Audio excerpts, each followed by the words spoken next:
Basahin natin. Sino si Maya Santos sa buhay ni PBBM? Sino nga ba? Para pakinggan natin.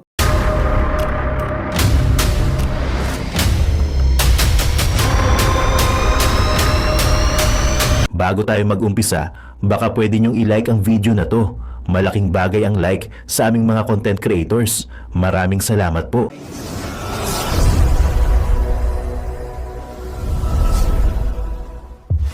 Masyadong mailap, masyadong madamot, no?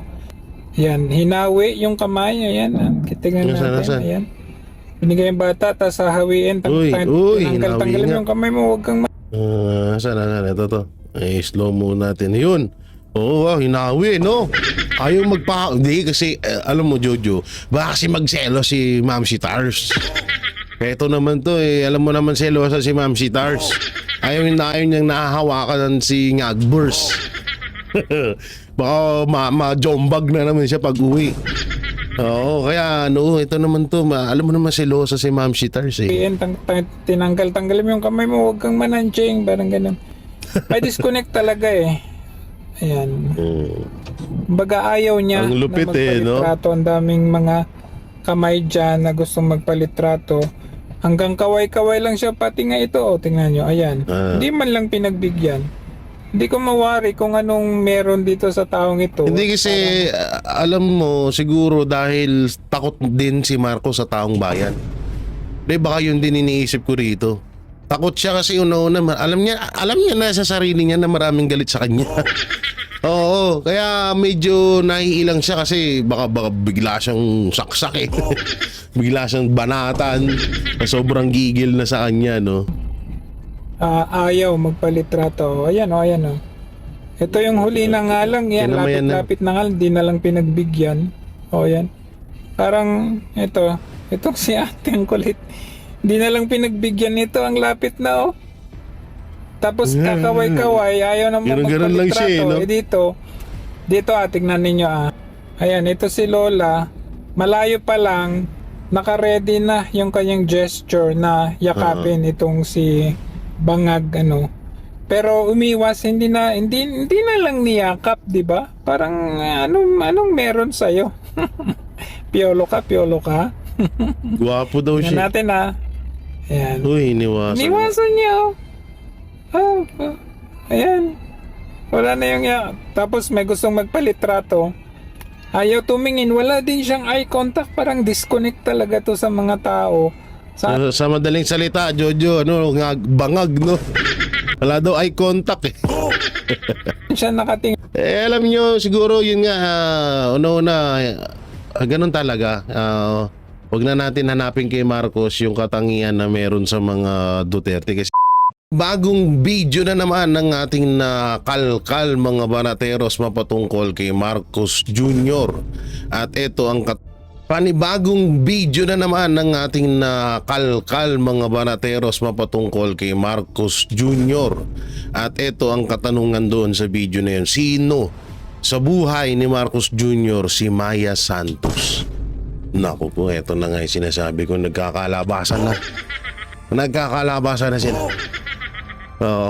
Alam nyo, medyo tumayo yung balahibo ko dito, no, sa video na to na napanood ko.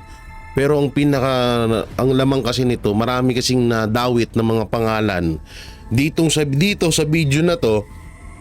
At mga di umano ay ito ang nakakaalam at ito daw yung pwedeng maging mitya ng pagkaka-impeach ni Marcos Jr. No? So sino nga ba ito? Itong si Maya Santos na laman nitong video na to. So ito na, panoorin po natin ito at yung pangbabastos or parang pinandirian ni Marcos Jr. yung mga iilan na mga sumusuporta sa kanya. Huling-huli sa video kung paano niya hinawi si ating anak ng teting ka naman, Marcos. Iilan na nga lang supporter mo. Tapos hindi mo pa hindi mo pa sila mapakisamahan. Ang tindi mo naman dong. Grabe, no? Alam niyo kung sabi ko habang pinapanood ko, grabe naman tong taong to. Oo, minsan na nga lang may magpa-picture sa'yo kahit anong kaway-kaway mo, walang pumapansin sa'yo. Tapos ngayon kung kailan may nagpapa-picture sa'yo, bigla mo naman hinawi. Ang galing ang lupit-lupit naman ito ni Marcos. Samantalang marami din akong ipapakita sa inyo ng mga picture. Ayan na, speaking of Marcos. Tignan nyo yung pinagkaiba. Mga banateros, tignan nyo po ang pinagkaiba. Hindi po ito hindi po ito edited. So yan po talaga ang confidential fund ni BP Sara at nitong ni Marcos Jr. O tignan nyo po yung pinagkaiba. Wala sa kalingkingan. Kasi ewan ko ba paulit-ulit nga namin sinasabi na kung usapang impeachment lang at about sa confidential fund, mas deserve ni Marcos yun. Bakit hindi ito kinu-question ng ibang mambabatas? Kasi pinapakinabangan nila. Yan ang issue sa impeachment laban kay Vice President Sara Duterte is 125 million lamang. Samantalang kay Marcos Jr. ay tumataginting na 4.56 billion. Wala pa ho sa kalingkingan, kahit nga dito sa butal sa 5.6 wala pa rin. Sobrang laki pa rin, butal pa lang yun So bakit ito? Bakit ito hindi ito kine-question ng mga mambabatas? 'Di ba? Ang laki-laki ng confidential fund ng Pangulo. Pero hindi nila yun talagang dito ito yung nagpapakita na sobrang unfair. Talagang may dinidepensahan or may pinagtatakpan ng mga congressman. Kasi kung usapang confidential fund, bakit ito hindi hindi to bakit hindi inaano tong confidential fund ni Marcos? Bakit doon lang sila nakatutok sa confidential fund ni Vice President Sara Duterte? Yun nga kaya talagang natuto na rin yung mga kababayan natin kasi nga dito nga obvious na talagang pamumulitika lamang ang ginagawa ng administrasyong Marcos sa mga Duterte. Hindi na ho natin masisisi etong si Vice President Sara Duterte bakit niya ginawang tandem tong kumal na to, tong kumag na si Marcos Jr. At ngayon si Amy Marcos naman tuta niya. So yan ang laki ng diferensya. Kayo na lang po bahala humusga mga kababayan kung sino ba dapat sa kanilang dalawa ang i-impeach. 'Di ba? Biro mo puro ang laki ng pera ng Pilipinas, Pero ang daming naghihirap ng mga kababayan natin. Bakit kaya? Ano lang yun katanungan. Bakit kaya? Ang dami na pag-uusapan, trilyones, bilyones, pero bakit ang daming naghihirap? Bakit ang daming nagugutom? Bakit ang daming mga kababayan natin na walang mga trabaho? Bakit? Wala Tapos ngayon, ang tututukan ni Marcos Jr. yung subway. Baka sabihin, hindi kasi confidential kasi. Tanga pala kayo bakit yung kay Vice President Sara Duterte kinalikot nyo? Bakit nyo inaalam yun? Confidential fund din naman yun. Yan ang laki din wala pa sa kalingkingan. 500 million. Ang yayaman nyo. Ang sarap mamuhay ng ang sarap mamuhay sa gobyerno. Talagang talagang buhay na buhay ka. Wala kang problemahin sa tanang buhay mo. Sarap mamuhay. Biro mo may 500 million ka. Paano ko kaya gagastusin yung 500 million? Bili akong kotse, bibili akong lupa, bahay para di na ako mangupahan. Yung big bike ko siguro, bibili na lang siguro ko ng isa na yung 1,250cc na BMW na Adventure para makapunta na ako ng mga bulubundukin. Ano pa ba? Kotse, bahay, lupa. Sige, syempre, negosyo. Benta ako ng pulburon. Magbibenta ng pulburon. Ay, nako. Yan liwanag. Ng na yan, Ewan ko na lang kung yung dalawa na yan, Grabe itong mga confidential fund nila. Ang lulupit. So kayo mga banateros, mga kabiya, sino ang dapat na ma-impeach? At eto na nga. Speaking of impeachables, eto may banat si Attorney Sal Panelo na yung eleksyon daw po pala ang naging sagot sa impeachment laban kay Vice President Sara Duterte. Pasensya na kayo, nabubulol ako kasi ang hapde. May singaw ako sa dela. Kakakapi ko, akala ko kasi malamig na, mainit pa pala. Oo, so bakit may ayan, tanggalin natin yan. So dito alam nyo, ang ganda ng point dito ni Attorney Sal Panelo. So, sobrang sa lahat ng sinabi niya siguro dito ko siya nagustuhan. To panoorin natin. The results of the election shows strongly that the people are against this impeachment and against the arrest, detention, and the jailing of President Duterte. Ayaw na nila. Pag kinontra mo yan, may problema kang malaki talaga. And nasa saligang batas din natin, nabigyan mo ng due process. Anong ibig sabihin ng due process? Kailangan sumunod ka sa regla. Ano ba ang regla? Bago ka tumanggap ng demanda. Ano yun? Kaya na hindi ba yung Bakit may mga reglang na pag-uusapan yan? pag nagdemanda sa piskalya, tinitingnan nila kung may probable cause. Tapos pag sa tingin nila meron, ipapile nila sa hukuman. Ang judge mismo, sa saligang batas, sinitingnan na may probable cause ba ito bago ako mag-issue ng warrant. Kailangan dumaan doon sa isang process Hindi basta tuloy-tuloy. Maliban pa sa sinabi mong sayang ang panahon. Sayang ang panahon, sayang pa pera. Not only that, it is so divisive. It creates schism. In fact, it has already created a schism or a division sa mga puwersa dyan dito sa ating bansa. So sa halip na bigyan mo ng pansin yung mas pangangailangan ng mga kababayan natin, ang dating sa serbisyo publiko, doon ka magpo-focus sa pagpapaalis mo sa isang opisyal na groundless pa. Pero ang dapat disprihin ng mga tao, bakit ganyan umarte yung mga Senator. Mm-hmm. mga sinasabi ko mula sa poll, these senators, being politicians, will never reach their political future on a subject matter that will pull them down. Kasi alam nila na yung taong bayan ayaw sa impeachment kasi nagkaroon na ng survey dyan.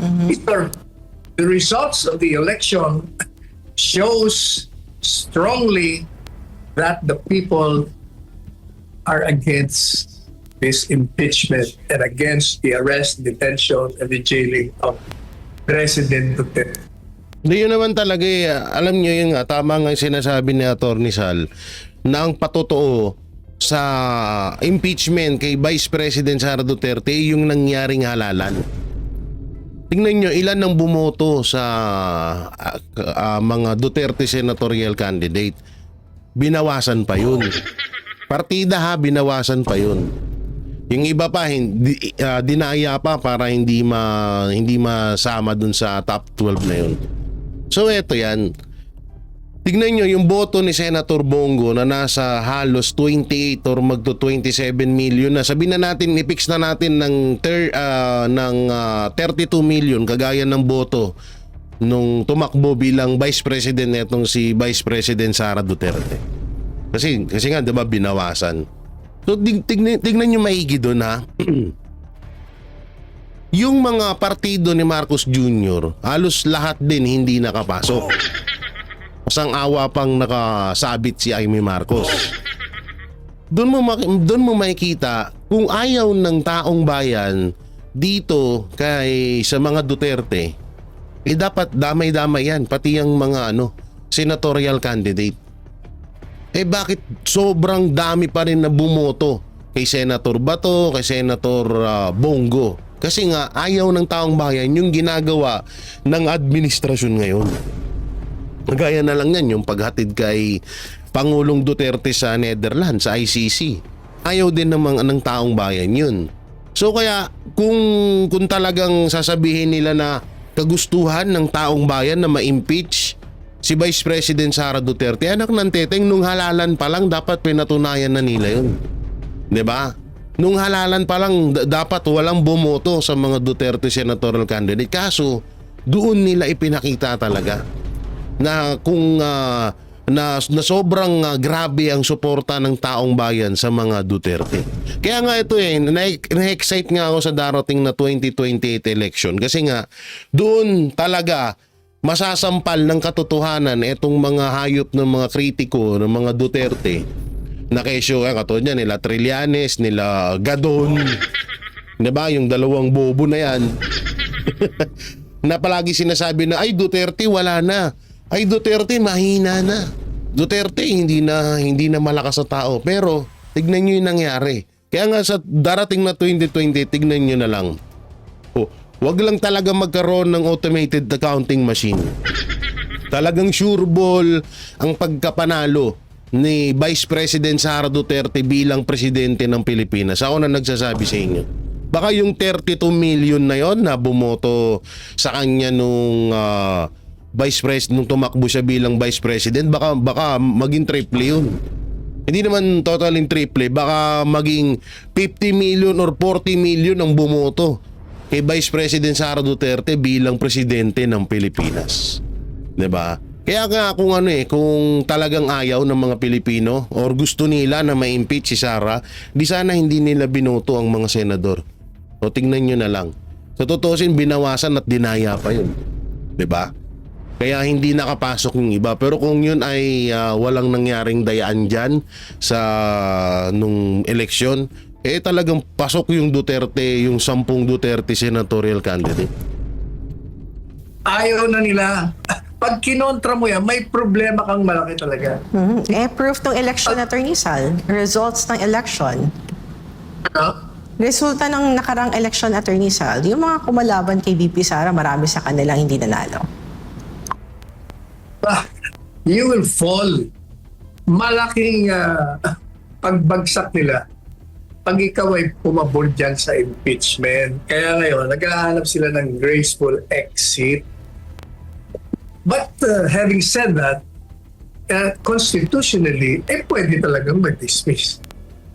Pero kung tatanungin mo si Inday Sara, tuloy nyo, siniraan nyo ako na siniraan para makita ng taong bayan ang pagka-inosente ko. But actually, Madam Vice Presidente, kahit na hindi ituloy yung impeachment, alam naman ng taong bayan na wala kayong kasalanan. Kasi nga, patagal nang tinatalaka yan sa Kongreso, pinakita na rin kung ano ebidensya lang, hindi naman ebidensya yun. Talagang sinisiraan ka lang, gusto ka lang tanggalin sa Panguluhan sa 2028. Kaya, ang tao, kahit na walang impeachment, alam na inosente ka, Madam Vice President Inday Sara. Samantala, Attorney Sal, pag-usapan naman natin itong Senate. Hindi, yun nga, totoo nga yun. No? Kahit wala naman na talaga yung impeachment na yan, kahit hindi humarap, pero mas maganda na rin na humarap si Sara, no? Si VP Sara. Pero wala na talaga yan. Oo, talagang, alam niyo kung bakit gusto lang din matuloy ni Marcos yung impeachment, yung pagdedebatehan sa impeachment, kasi isa rin yung taktika nila para may wag na naman tayong mapansin na kabulastugan nila sa gobyerno. Yun na naman yun, no? So abang-abang na lang tayo. Pagtapos ng impeachment, magugulat na lang tayo na may isang pondo na naman na nawawala. Presidency. Sinabi kasi ni Senator J.V. Ejercito na mas makabubuti kung magkasundo na lang daw sa term sharing sina Senator Cheese Escudero at dating Senate President Tito Soto sa pamumuno ng Senado sa 28th Congress. Pareho silang miyembro ng National People's Coalition o NPC at kapwa qualified. Ang kay Ejercito, dagdag niya, mas maganda kung walang bangayan, lalo na't iisa ang partido nila at maraming suliranin ng bansa na kailangan harapin ng Senado. Itinuturing niyang normal o normal yung usapin ng leadership tuwing may bagong kongreso. Kinupirma na rin ng ilang senador na lumalapit na sina Escudero at Soto sa mga kaalyado upang humingi ng suporta. Ayon naman kay Senator Amy Marcos, inalok din siyang tumakbo bilang Senate President. What's your take on that? Wow. Attorney Sal? Para hindi na lang mag-away si Senator Cheese and Senator Tito, why not si Amy Marcos daw, Attorney Sal? May offer Opo. Wag naman. Senate President, si Amy Marcos, nako po. Ano na naman di mas lalong feeling niya, tsaka ito what if na lang na kung siguro mas maganda maging Senate President si Senator Bongo na lang. Dapat ganun kung sino yung mataas ng boto, yun na lang yung nagiging Senate President. Kasi pinagdaanan na rin ni Tito Soto yung Senate President, so parang mas maganda siguro kung iba naman. Si Rodante Marcoleta, Senator ba to? Diba? So yun mga pwede, pero Amy Marcos, kalukuhan yun. naman daw sa kanya. Eto. Unang-una, yung tatlo, hindi na dapat maupo. Kasi, isa-isay natin.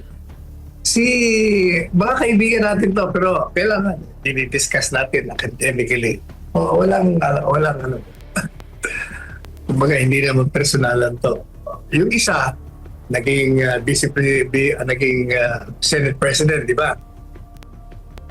At kaya siya tumakbo daw uli dahil marami pa siyang gustong gawin.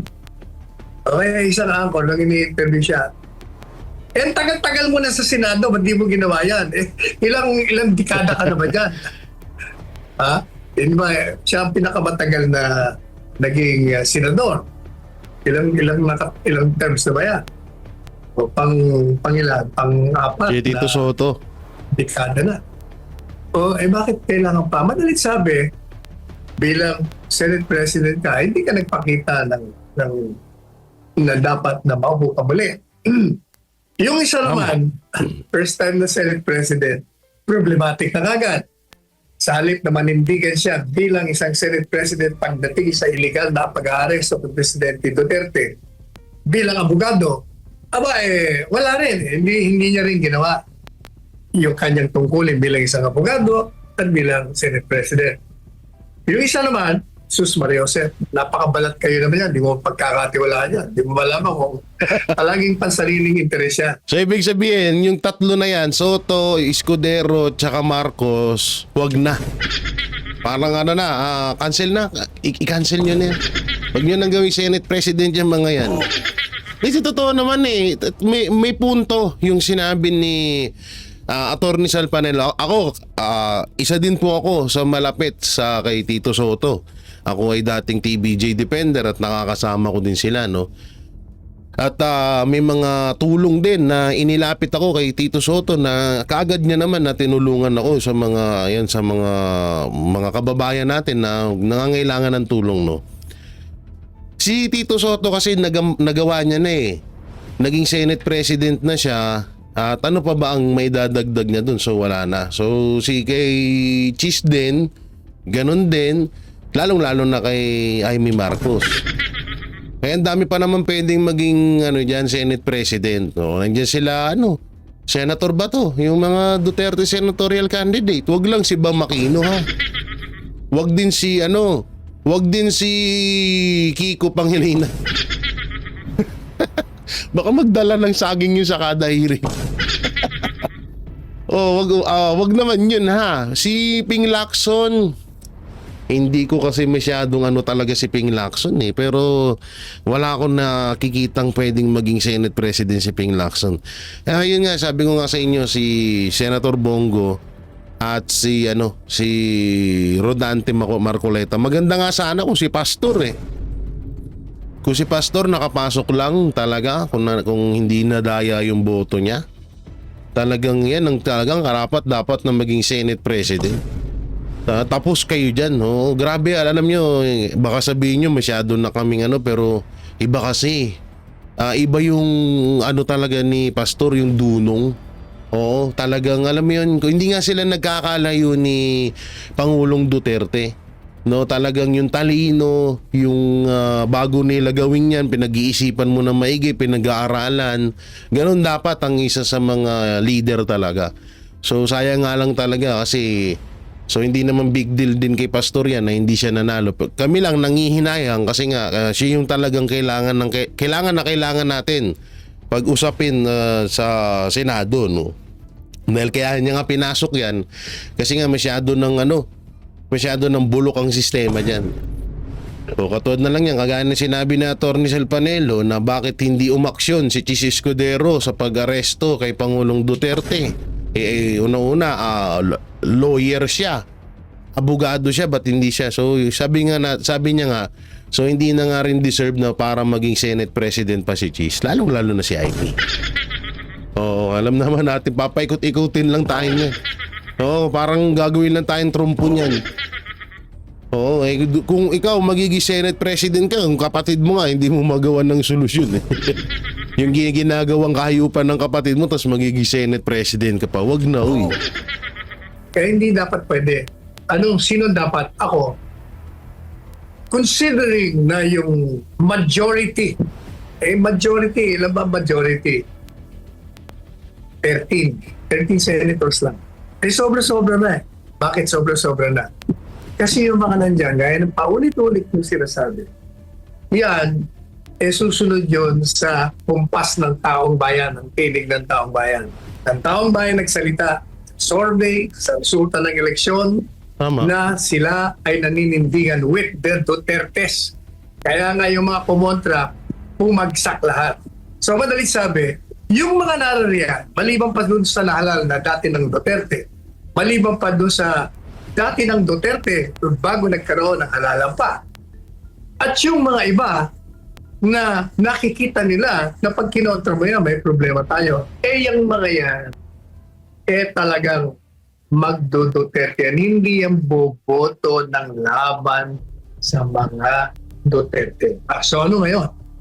Ibig sabihin, kayo, majority ng mga naniniwala sa pagka-innocent, in-indict Sara, Ibig sabihin, si Senator Bongo nga. naniniwala sa illegal na pagkaka-aresto, nakikinig sa boses ng taong bayan, dapat Yan. sa inyong ranggo magmula ang isang Senate President. Ba't di nyo gawin si Senador Bongo ang maging Yan. Senate President? O kaya si Senador Bato. O kaya si Ako, kay Senator Bato, medyo kasi, sabi nga nila, ang isang pagiging leader, kailangan talaga ng hindi ka emotional dyan. Medyo, kung papipiliin ako kay Senator Bato at Bongo, kay Bongo na lang. Dahil bukod sa, yun nga, sinasabi ni Atty. Sel Panelo, majority, so, di hamak naman na mas malaki ang bumoto kay Senator Bongo, so siya ang deserve at karapat-dapat na maging Senate President. Senador Robin Padilla. O kaya si Win Gatchalian. Yan naman yan naman Senate President. Hindi naman kailangan ng sobrang galing mo dyan. Kasi pag-aaralan mo ng rules, magpipreside ka eh.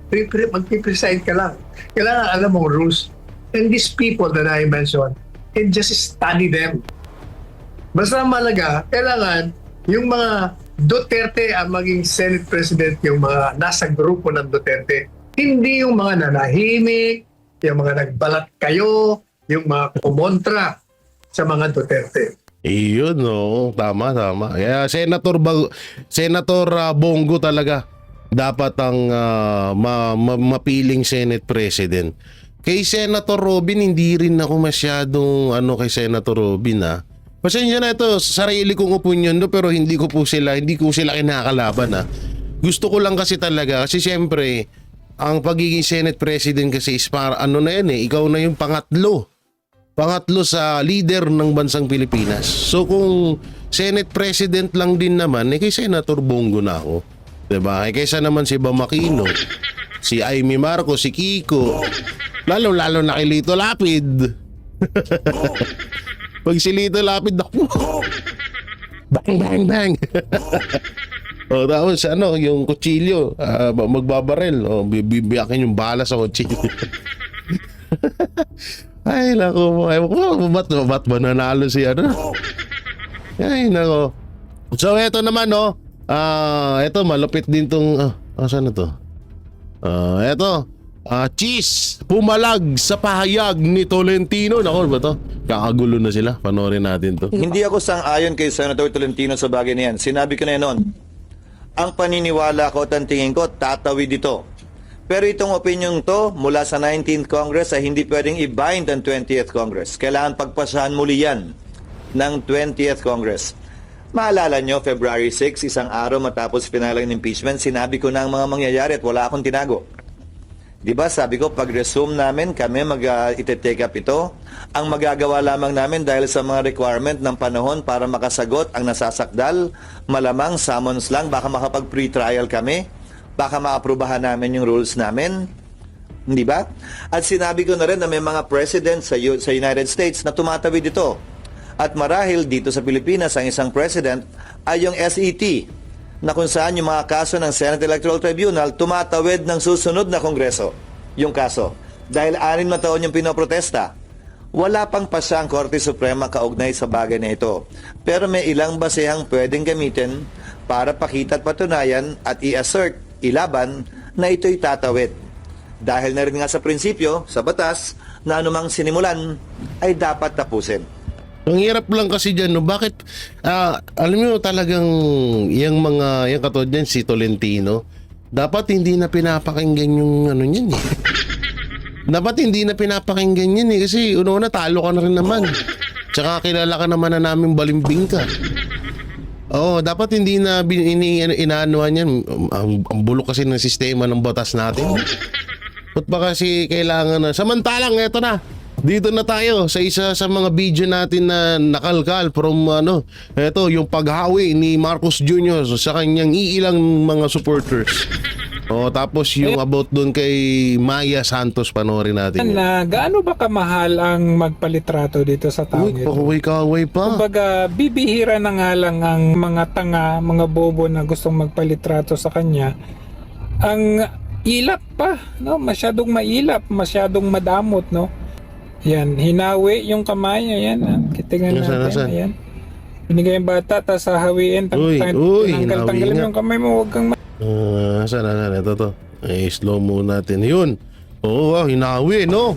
Ayaw Hindi kasi, alam mo, Jojo, baka kasi magselo si Ma'am si Tars. Ito naman to, alam mo naman selosa si Ma'am si Tars. Ayaw niyang nahahawakan si Ngagburs. Baka ma-jombag na naman siya pag uwi. Oo, kaya ito naman to, alam mo naman selosa si Ma'am si Tars eh. Tanggalin mo yung kamay mo, huwag kang mananching, parang ganun. May disconnect talaga eh. Ayan. Baga ayaw niya Ang lupit na magpalitrato. Ang daming mga kamay dyan na gustong magpalitrato. Hanggang kaway-kaway lang siya, pati nga ito. Tingnan nyo, ayan. Hindi man lang pinagbigyan. Hindi ko mawari kung anong meron dito sa taong ito. Hindi kasi, alam mo, siguro dahil takot din si Marcos sa taong bayan. Di baka yun din iniisip ko rito. Takot siya kasi una-una, alam niya na sa sarili niya na maraming galit sa kanya. Oo, kaya medyo naiilang siya kasi baka bigla siyang saksak eh. Bigla siyang banatan. Sobrang gigil na sa kanya, no? Ayaw magpalitrato. Ayan o, ayan o. Ito yung huli na nga lang. Yan, Kinamayan na. lapit na nga. Di na lang pinagbigyan. O, yan. Parang, ito. Itong si ate, ang kulit. Di na lang pinagbigyan nito. Ang lapit na o. Tapos kakaway-kaway. Ayaw naman Ganun lang siya, magpalitrato. no? Dito tignan ninyo Ayan, ito si Lola. Malayo pa lang. Naka-ready na yung kanyang gesture na yakapin itong si Bangag pero umiwas, hindi na lang niyakap, di ba? Parang anong meron sa iyo? Piolo ka. Gwapo daw Tingnan siya. natin Ayan. Uy, Niwasan niya. Ayan. Wala na yung tapos may gustong magpalitrato. Ayaw tumingin, wala din siyang eye contact, parang disconnect talaga to sa mga tao. Sa madaling salita, Jojo, bangag, no? Wala daw eye contact eh. Siya nakatingin. Alam nyo, siguro yun nga, una-una, ganun talaga. Wag na natin hanapin kay Marcos yung katangian na meron sa mga Duterte kasi wala nga talaga siya nun. Katulad niya yung pagiging malapit sa taong bayan, yung pag-approach. Yan. So walang ganun kasi nga anak nga kasi yan ng mayaman. Ipinanganak nga ng mayaman kasi yan. Tapos silosa pa asawa. Baka pag uwi niya majombag siya. Samantalang eto na, yung kanina kong sinasabi sa inyo, eto. Iyan. Panoorin po natin to. Ngayon basahin natin. Sino si Maya Santos sa buhay ni PBBM? Sino nga ba? Para pakinggan natin. Si Maya Santos. Gusto mo bang pag-usapan natin yung mga pangalang Richard Cambe, Uy! yung Jennifer Jen Corpus, Uy! yung Arman Padilla, Ba, may Arman Padilla pa. yung Zenaida Ducot? Gusto mong pag-usapan yan? Kung gusto mo, okay sa amin. Pag-uusapan natin yan. At yan ay issue-based. Gusto mo bang pag-usapan natin yung affidavit nung tinaguri ang Pork Barrel Queen na si Janet Napoles na dated 26 May 2014? Ba? Yan ba ang gusto mong tahaking landas?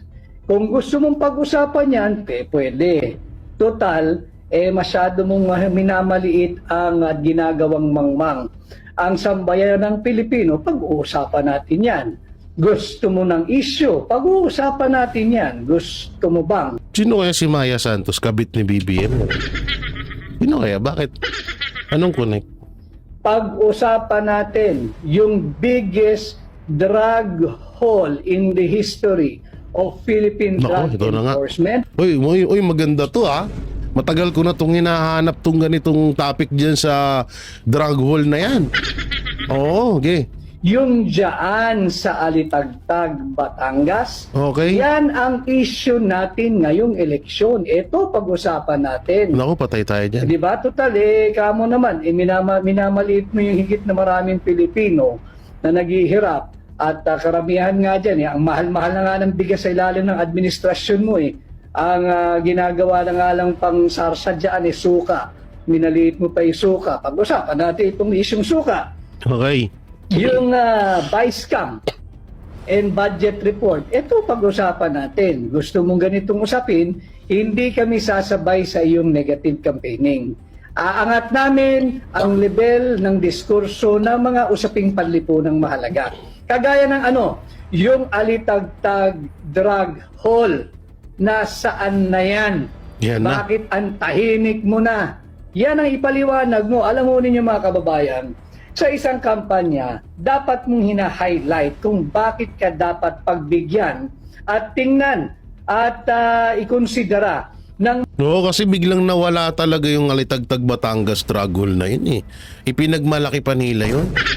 Ginawa pang achievement ni Benhur Abalos yun. Di ba? Yung driver di natin alam kung nakakulong ba. Samantalang hindi natin malaman kung sino yung drug lord nun. Anak ng teteng naman. mamamayang Pilipinong katulad po ninyo doon sa iyong pinapakiusap na pagkatiwalaan kanila sa posisyong kinakandidatuhan mo.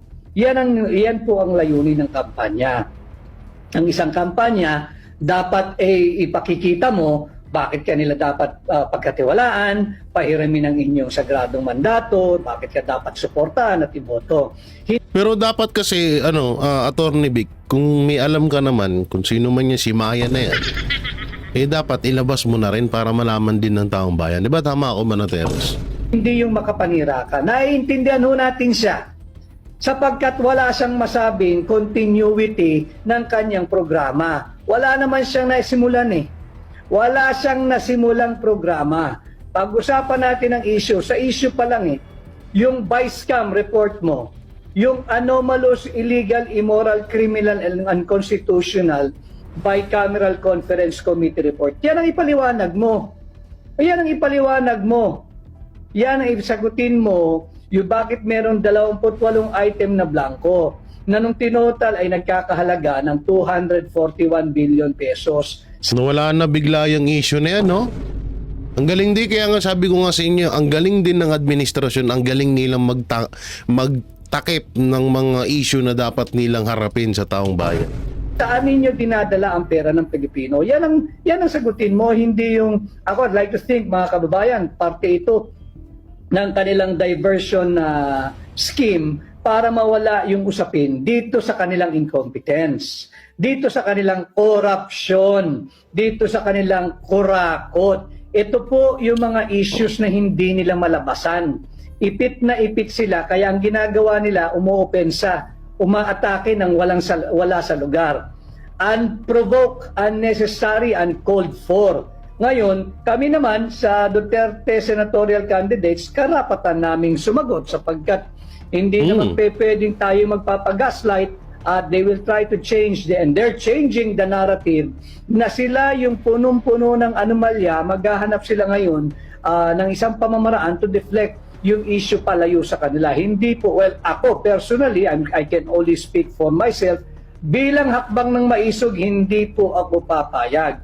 Hindi po ako papayag pag-usapan natin ang mga issue. At pag-uusapan nga natin, binubuhay ninyo yung issue ng pork barrel at base nga sa affidavit ng pork barrel queen tinagurian si Janet Napoles. Ito, pakinggan nyo to. 26, 2014, salamat kay Joa de Viv at kanyang pinablish yan sa kanyang pahina. Yung mga pangalang Richard Cambe, yung pangalang Jennifer Jen Corpus, yung Arman Padilla, yung Zenaida Ducot, at yung Maya Santos. Yan ang gusto mong pag-usapan. Kung gusto mo mag-negative campaign, ipaliwanag mo sa amin sino itong mga pangalang ito, anong nangyari doon sa Alitagtag Drug Hall, yung Alitagtag Drug Bus. Wala nang balita ang sambayan ng Pilipino sa pinagmalaki mo na 14 billion baka mo na halaga ng drogang nasa bat. Nasaan na yan? Pero eto dito ako nag-ano. Kasi ang parang may pinupunto dito si Attorney Vic. Ngayon ko lang kasi din to napanood eh. May pinupunto si Attorney Vic na yung about sa Alitagtag Batangas. Kasi yung una, diba 13 billion daw yun. Tapos mga kinabukasan naging 9.8 something ata yung pera or yung drug haul na yun. Ngayon, doon kasi marami ding lumabas. At sobrang kinwestiyon din yun ng taong bayan na bakit ganun? Ang dami-daming checkpoint sa Batangas, bakit doon pa sa Alitagtag na na checkpoint at bakit driver lang yun nandoon? Sa laki ng perang yun, bakit wala man lang mga escort yung pag-deliver ng pulburon na yun? At ang pinakaano dito, biglang pinakancel yun, biglang nawala sa sa media. No? So baka ang sinasabi nito, hindi kaya nagkatotoo na yung panaginip ko? Kasi may panaginip ako diyan kung matatandaan nyo na kaya biglang nawala yung Alitagtag Batangas drug haul na yan issue. Talagang sa panaginip ko kontrolado din ni Marcos Jr. ang mga drug lord dito sa Pilipinas. Panaginip lang naman po ito Wala po itong katotohanan. Kasi kung may involved na mga pangalan, baka ayan yung mga drug lord ng Pilipinas ngayon na hindi lang natin nakikilala kasi nga pinagtatakpan ng gobyerno. Baka lang naman mga banateros. Kasi bigla talagang nawala yan yung issue na yan So baka si Attorney Vic Rodriguez ay may nalalaman mapatungkol dyan sa drug haul na yan. Ngayon, Attorney Vic, dapat ilabas mo na. Diba? Dapat ilabas nyo na, hindi na yung parang antayin nyo pa na sumagot si Marcos. Hindi sasagot malamang. Oo, bangag nga Hindi diba? Nilabas ko yung video na yun, nasabi ko, kasagsagan to ng issue nga doon. Kasi nga maraming talagang nagtaka paano nahuli na driver lang yung tao doon sa napakalaking presyo ng droga na yun. So baka yun nga nasa panaginip ko na kontrolado or talagang si Marcos Jr. ang protector ng mga drug lord dito sa Pilipinas. Panaginip lamang po yan ha. Kasi dito yung pinanood kong video, ito nga yung video ni Atty. Vic, may laman eh. Iba yung kutob ko dito eh, no?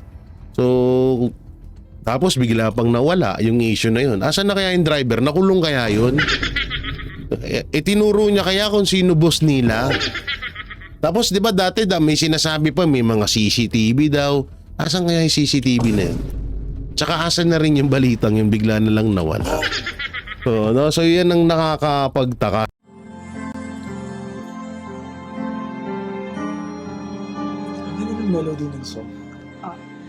Ang bayan ko'y pinagpala pagkat sa amin pinigay ang isang biyaya na mag-ahon sa hirap at dilim ng kahapon at sa bawat Pilipino'y magtatanggol sa bayan ko dating laganap pang-api at dusa sa aming mga mahihirap ngunit ikaw ay dumating sagot sa aming mga dalangin muli kaming babangon mabuhay ka Tatay Digong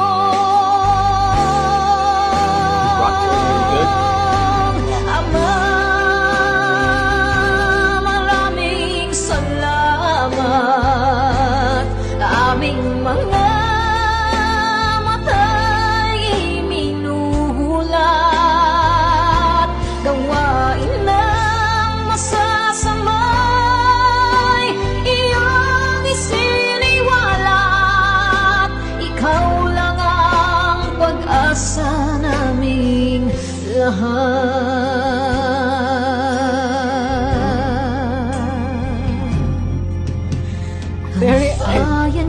Pinamatay niya ako kung iyak ako. Pilipinas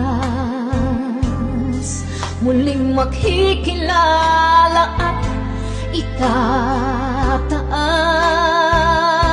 katahimikay maghahari sa ating puso'y mamamayani mga ngiti sa labi di mapapawi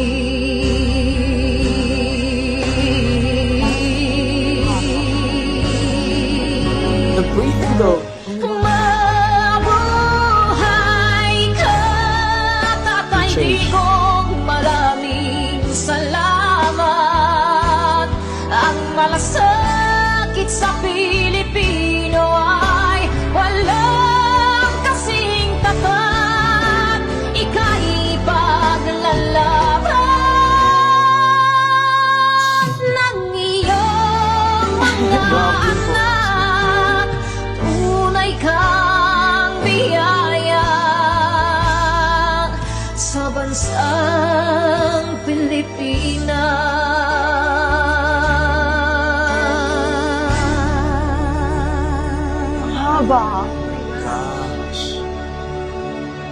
Mabuti pa ang sardinas, may label.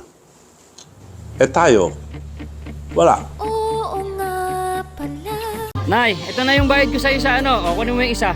Isa muna, iyan, no? Tapos, isa pa, di ba? 4 dapat na sardinas, eh. Yan. 3 na. Pang-4 na sardinas. Okay na.